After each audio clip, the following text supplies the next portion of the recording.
அந்த தேவ மனிதர்கிட்ட 4 பேர் பயிற்சி பெற்றுக்கிட்டு இருந்தாங்க. ஒரு நாள் அந்த 4 பேரும் 7 நாள் மௌன விரதம் கடைபிடிக்கலாம்னு முடிவெடுத்தாங்க. முதல் 2 நாளும் மௌனமாவே போயிற்று. 3ஆம் நாள் ராத்திரி 4 பேரும் தூங்க போனாங்க. விளக்குகள் அணைக்கப்படாம எரிஞ்சுக்கிட்டு இருந்துச்சு. யாராவது விளக்கை அணையுங்களேன் அப்படின்னு முதலாம் அவன் சொன்னான். அவன் இப்படி சொன்னதால அவனுடைய மௌனம் கலைஞ்சிட்டுது. நான் மௌனம் காக்குறோம், பேசக்கூடாதுன்னு 2ஆம் அவன் சொன்னான். அவன் இவ்வாறு சொன்னதுனால அவனுடைய மௌனமும் கலைஞ்சது. நீ என்ன செய்யற, நீயும் தான் பேசிட்டியேன்னு 3ஆம் அவன் சொன்னான். இப்போ இவன் மௌனமும் கலைஞ்சது.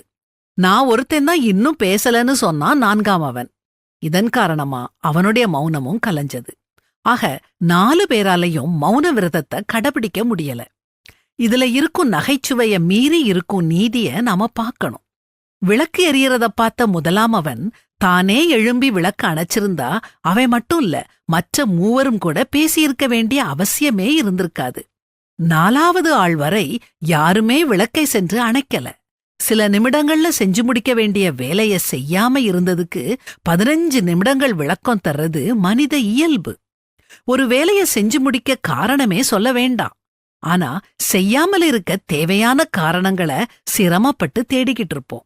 செய்ய வேண்டிய வேலைகளை நாம ஏன் செய்ய மாட்டேங்கிறோம்? சோம்பேறித்தனம்தான் காரணம். பரிசுத்த வேதாகமத்துல வெளியிலே சிங்கம் வீதியிலே கொலையுண்பேன் என்று சோம்பேறி சொல்லுவான்னு சொல்லப்பட்டிருக்குது. சோம்பல் படாம நம் கடமைகளை செவ்வனே செய்வோம்.